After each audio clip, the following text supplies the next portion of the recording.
এবার কলকাতা শহরেও গুলেনবাড়ি সিন্ড্রোমের হানা। ৮ এবং ৯ বছরের দুই শিশু তারা গুলেনবাড়িতে আক্রান্ত।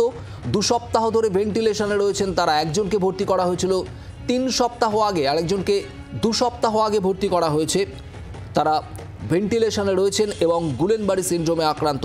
৮ এবং ৯ বছরের দুই শিশু কলকাতাতেও এবার গুলেনবাড়ির হানা। অয়ন শর্মা আমাদের প্রতিনিধি রয়েছেন আমাদের সঙ্গে। অয়ন, আর কি জানা যাচ্ছে?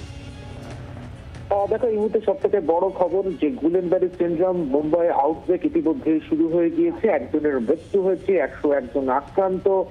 সেই জায়গায় দাঁড়িয়ে কলকাতাতে এর আগেও গুলেনবাড়ি সিন্ড্রোমে আক্রান্তের সংখ্যা বাড়ছিল, কিন্তু এই নতুন করে আউটব্রেক বা এই নতুন মরশুমে আক্রান্ত ২ জন শিশু এমনটাই জানা যাচ্ছে। পার্ক সার্কাসের একটি শিশু রোগের হাসপাতাল, সেই হাসপাতালে ভর্তি রয়েছেন ২ জন শিশু। একজনের বয়স ৮ বছর আর একজনের বয়স ৯ বছর।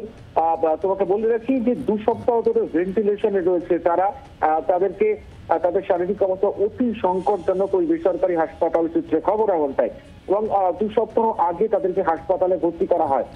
তাদের শারীরিক অবস্থা, যারা চিকিৎসকরা রয়েছেন তাদেরকে অবজারভেশন ইতিমধ্যে রাখা হয়েছে।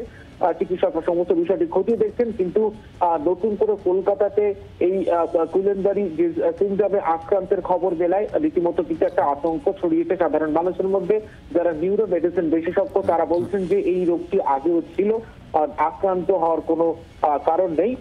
সেখান থেকে দাঁড়িয়ে এই ২ জনের যে আশঙ্কাজনকভাবে যেভাবে হাসপাতালে ভর্তি রয়েছেন তারা, সেক্ষেত্রে দাঁড়িয়ে বলছেন যে সতর্ক থাকতে হবে এবং যে গাইডলাইন দেওয়া হয়েছে সেই গাইডলাইন মেনে চলতে হবে। যে হাসপাতালে এই ২ শিশু চিকিৎসাধীন রয়েছেন সেখানে চিকিৎসকরা ঠিক কি জানাচ্ছেন, তাদের শারীরিক অবস্থা বা এই রোগ সম্পর্কে কি বলছেন তারা? তারা কিন্তু ইতিমধ্যে ওই হাসপাতাল সূত্র মারফত যেমনটা জানা গিয়েছে যে এর আগেও তারা গুলেনবাড়ি সিন্ড্রোমের কেস পেয়েছেন, কিন্তু হঠাৎ করে এইভাবে ২ জনের আক্রান্ত হওয়ার খবর তা কিন্তু আশঙ্কা করছেন তারা যে আউটব্রেকটা মুম্বাই হয়েছে সেই ধরনের পরিস্থিতি কি এখানে তৈরি হচ্ছে। সেই জন্যই কিন্তু অতি বলা যায় যে সংকটজনক যে পরিস্থিতি, তাদেরকে ভেন্টিলেশনে রেখে একবার অবজারভেশনে রেখে তারা চিকিৎসা করছেন। এবং ইতিমধ্যে একটি মেডিকেল বোর্ড করা হয়েছে ওই হাসপাতালের তরফ থেকে।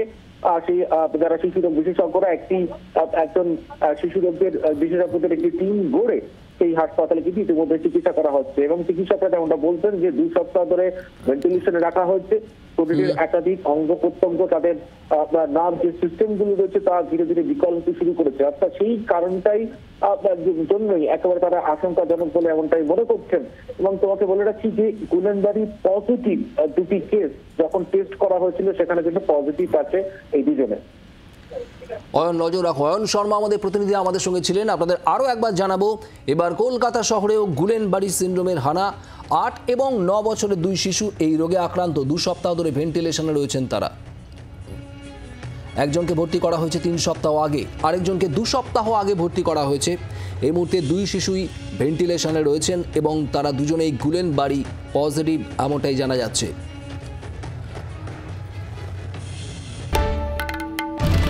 বাংলার আওয়াজ, বাঙালির আবেগ, জি ২৪ ঘন্টা।